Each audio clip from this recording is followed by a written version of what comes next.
Olá pessoal, tudo bem? Tudo jóia? Então pessoal, eu vou fazer aqui um vídeo curto, tentar fazer aqui um vídeo curto, porque eu estou aqui aproveitando minha hora de almoço e Deus tocou no meu coração para falar de determinadas coisas que eu acho que vai ser de bom proveito para alguns, né?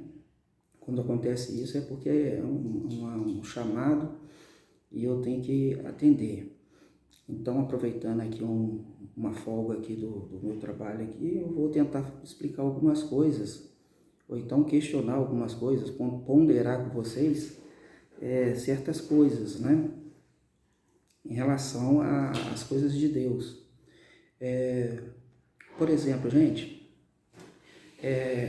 eu já vi, é muito comum você ver nesses programas de auditório, em que o debate ele gira em torno de espiritualidade, né? Normalmente o apresentador ele chama um representante de cada religião, ele chama do protestante, né? Dos evangélicos, um católico, um espírita, um da Umbanda e tem um ateu.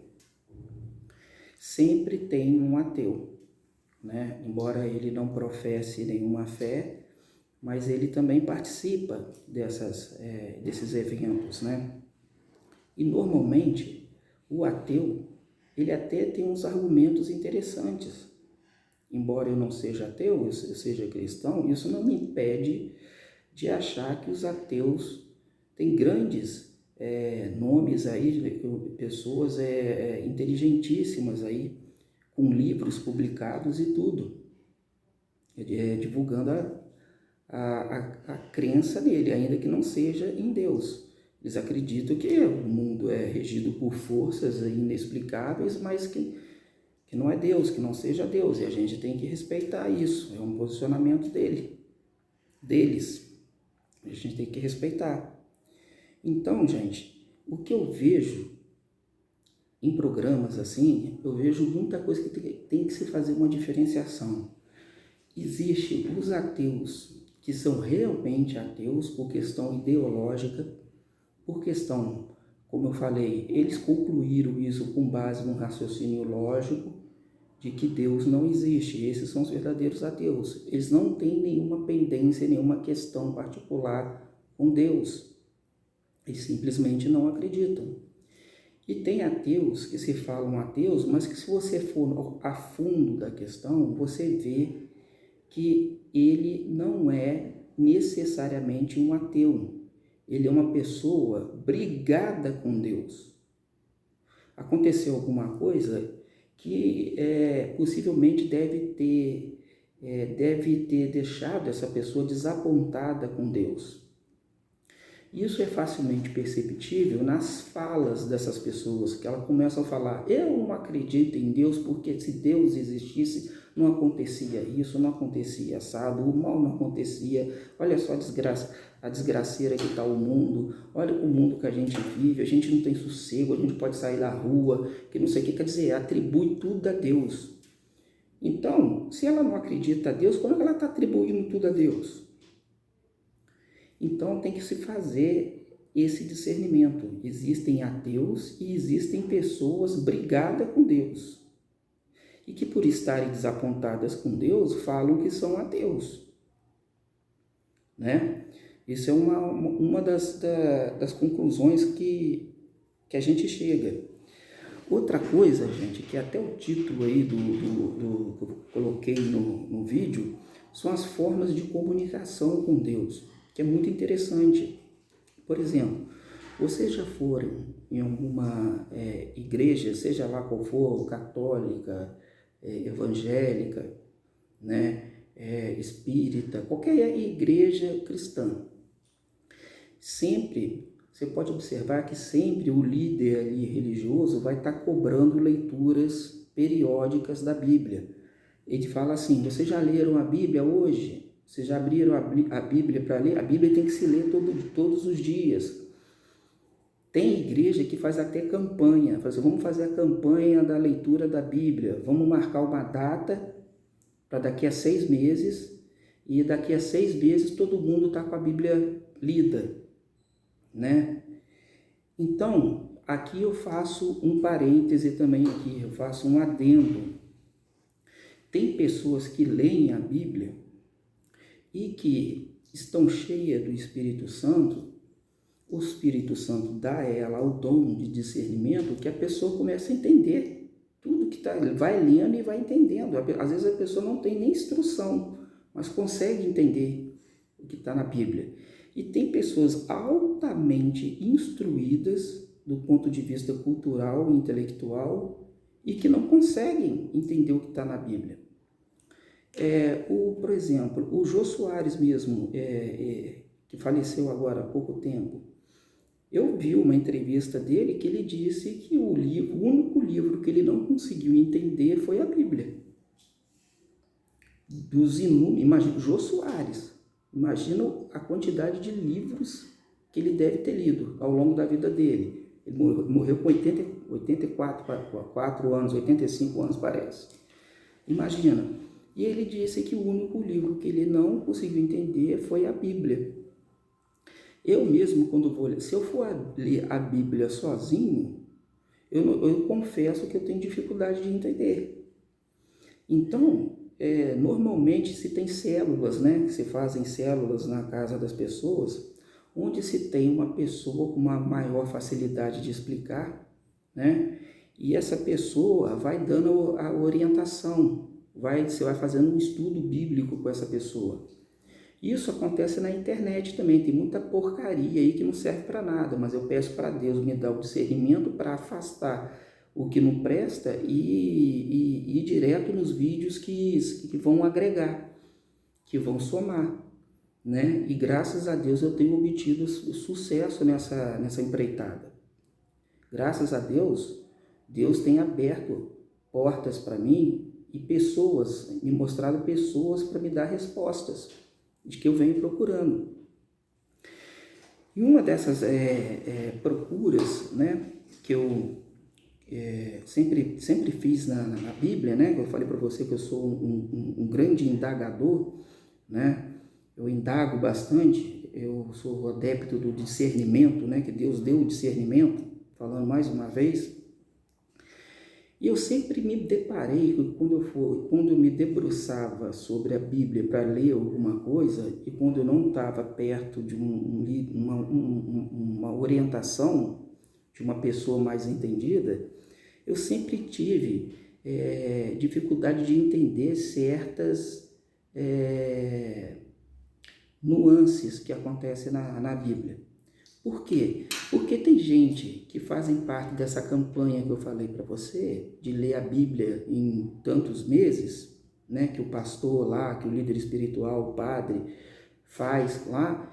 E se você perguntar para a pessoa não te fala uma frase do que entendeu da Bíblia. Leu roboticamente, leu mecanicamente, só leu, mas não entendeu nada.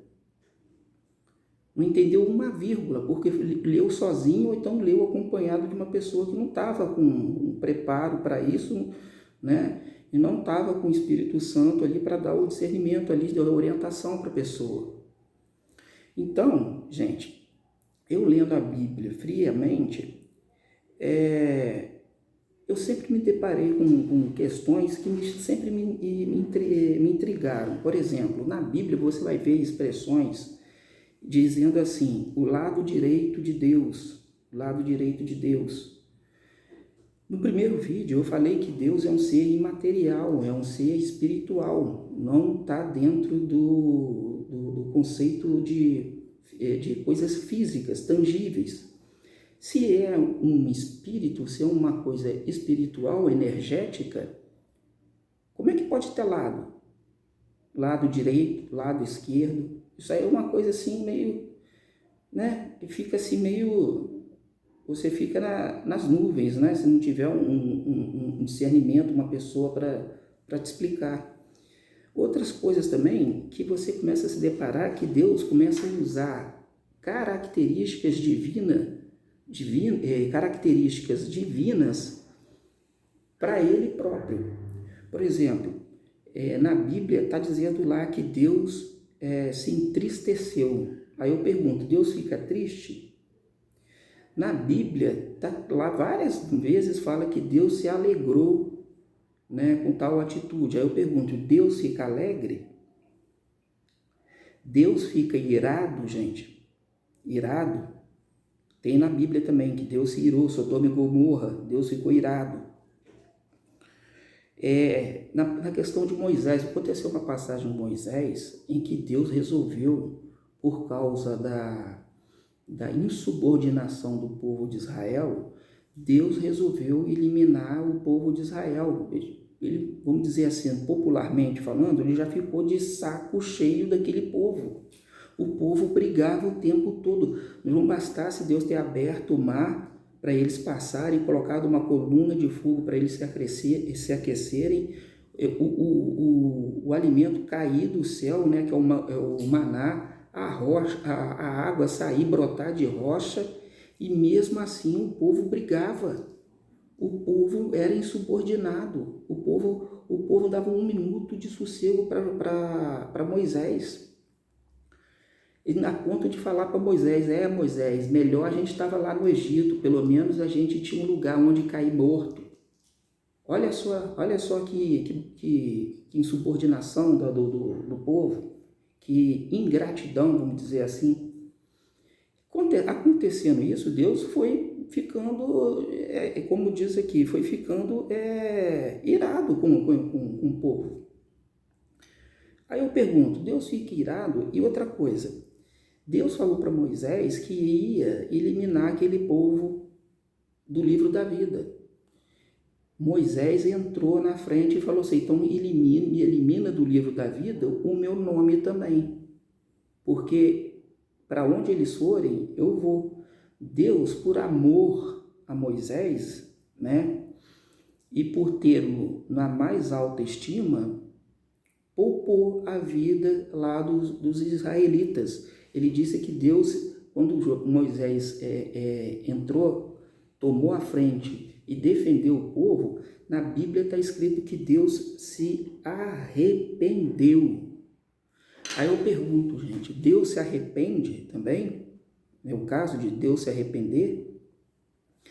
Então, gente, aí ensejou uma série de buscas. Aí eu comecei a procurar, até achar o doutor Augusto Nicodemos, o pastor Augusto Nicodemos, que deu a explicação que mais me convenceu. Que ele disse o seguinte, Deus não se alegra, Deus não fica triste, Deus não fica irado e Deus não se arrepende. Pegando, por exemplo, o arrependimento. O que é o arrependimento? Arrependimento é quando você faz alguma coisa errada, chega lá na frente, você viu que fez alguma coisa errada e bate aquele sentimento de, poxa, se eu pudesse voltar no tempo, eu teria feito diferente. Isso é arrependimento. Mas Deus não é perfeito, gente? Como é que Deus pode ter errado para chegar lá na frente, querer se arrepender e voltar no tempo para fazer certo? Deus não é infalível? Deus não é perfeito? Então, não tem como ele se arrepender. Se arrepende quem é falho, ser humano. Se entristece quem é ser humano. Fica irado quem é ser humano. E fica triste quem é ser humano, porque são esses sentimentos foram criados por Deus para habitar na alma do ser humano. Então, se ele criou esses sentimentos e embutiu na alma humana, como é que ele pode ter esses sentimentos, gente? Ele é o criador desses sentimentos. Graças à explicação do pastor Augusto Nicodemos, eu conseguia ter a resposta. E a resposta vem do seguinte, que Deus não tem nada disso, porque Deus é um ser supremo, um ser criador e criou tudo isso daqui. Mas ele tem que se fazer entender, ele tem que estabelecer contatos e outra coisa, ele não pode exigir que nós cheguemos ao nível dele para ele poder se fazer entender. Porque Deus é uma mente muito suprema, inimaginável e inalcançável. O que acontece nesses casos, gente? Como a nossa compreensão está aqui embaixo e de Deus está no infinito, ele sai lá do infinito, vem aqui embaixo, entendeu? E fala como se homem fosse, somente para poder se fazer entender, não que ele tenha aqueles sentimentos. Então, quando ele fala que se alegrou, é porque ele não tem alegria, Deus não tem alegria, mas é a mensagem que ele quer passar. Então, ele fala que ele se alegra. Quando ele fala que ele se entristeceu, a gente sabe que Deus não se entristece, mas é a mensagem, é o mais próximo daquilo que ele quer passar.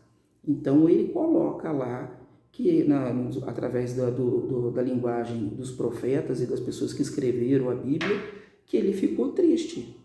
Da mesma forma, se arrepender é uma forma de dizer o seguinte, gente, Deus não é inefável, ele não se arrepende, mas é uma forma de dizer o seguinte, ele levou em consideração aquilo que Moisés disse para ele. Então, isso é retratado como? Como isso é melhor retratado? É como se ele tivesse arrependido, não necessariamente que ele se arrependeu, porque ele não se arrepende, gente, ele não comete erros. Com essa explicação, eu fiquei convencido, eu fiquei com um alívio na minha alma, eu senti um alívio, porque depois de muito tempo, eu vi uma pessoa falar, dar uma explicação bem plausível para isso. E eu estou compartilhando agora com vocês essa explicação do pastor Augusto Nicodemos, porque de repente Deus tocou no meu coração agora há pouco, depois de repente tem muita gente procurando essa explicação. Outra coisa, gente, olha só, imagina uma criança de 3 anos de idade que pega uma faca, dessas facas de inox, né, prateada. A criança vai ficar encantada com aquela faca, né, aqueles gominhos, né, aqueles dentes, mas é um objeto extremamente perigoso para uma criança de 3 anos. Com certeza, se ela continuar brincando com aquela faca, ela vai se cortar. Ela vai causar dano a ela mesma, porque ela não tem a consciência dela. Imagina a consciência de uma criança de 3 anos. Ela não tem consciência do mundo ao redor ainda. Ela não adquiriu essa consciência. O pai que tem 25 anos, vamos supor um pai que tem 25 anos, ou uma mãe, né, os pais têm 25 anos, vê a criança brincando com a faca. O pai tem a consciência, imagina a diferença de consciência de um bebê de 3 anos para uma pessoa de 25 anos, gente. Já é uma escala imensa. A pessoa de 25 anos, em pleno gozo das suas faculdades mentais, sabe do risco que a criança está correndo. Vai lá rapidamente e tira a faca da mão da criança. A criança, obviamente, não vai gostar. A criança vai começar a chorar, a criança vai espernear, algumas fazem birra, né? Vai ficar gritando, vai ficar lá, porque não gosta. Pega essa mensagem, pega esse quadro e transporta para o nível de consciência existente entre nós e Deus. Se de uma criança de 3 anos para uma pessoa de 25 anos já tem uma diferença imensa, né, a ponto da pessoa de 25 anos proteger a criança de 3 anos de um mal que ela nem se dá conta, imagina a nossa consciência em relação à consciência de Deus, gente, que é infinita. Não tem nem como medir, porque é infinita. Então, muitas coisas que, fazendo um paralelo com a faca, que a gente conquista, que a gente pega, que a gente conquista e que parece atrativo, aprazível, que pra gente é aquilo, é maravilhoso aquilo ali pra gente, que a gente fica encantado, e de repente a gente perde aquilo, a gente não se dá conta que de repente Deus está tirando aquilo da gente, está tirando aquilo ali, porque com certeza, de alguma forma, você vai sofrer dano com aquilo ali, só que você não tem a consciência de ver a situação como um todo, igual Deus tem. Então, muitas coisas, gente, a gente perde, a gente chora, e como se fosse a criança que perdeu a faca. Chora, esperneia, fica brigado com Deus, e Deus não me ama, e por que Deus fez isso? Começa a questionar Deus, entendeu? Fica desapontado, fica desiludido. Mas a gente esquece, igual coloco no exemplo aqui, que Deus também é pai, igual o pai aqui de 25 anos. Ele tem a consciência dele é infinita. Ele sabe que de alguma coisa vai acontecendo para o seu prejuízo, para o seu mal. Então, muitas coisas são cortadas ainda que a gente não goste, da mesma forma que a criança não gostou quando tirou a faca da mão dela. Então, a gente, fazendo esse paralelo, aí a gente consegue compreender, pelo menos chegar perto de que muitas coisas acontecem por causa disso. Porque Deus nos livra de um mal futuro, de um mal maior, e que nossa consciência não é capaz de compreender, assim como a consciência da criança não é capaz de compreender ao manejar uma faca pontiaguda e com serra. Vocês me entendem? Não vou me estender mais, porque eu falei que ia fazer só um vídeo curto, só para desafogar aqui o meu coração, porque Deus me tocou para fazer esse vídeo para vocês agora. Meu nome é Fabiano Amaral, eu estou aqui para fazer esses vídeos aí do cotidiano, sempre com pincelada de espiritualidade, algumas coisas científicas eu também faço. Se vocês gostarem, se inscrevam e fiquem aguardando os próximos vídeos. Eu estou sempre postando aí assuntos que pelo menos eu acho interessantes, né? De repente algumas pessoas que compartilham da mesma ideia comigo. Tá certo, gente? Mais uma vez eu me despeço com um beijo no coração de todos vocês aí. Fiquem com Deus.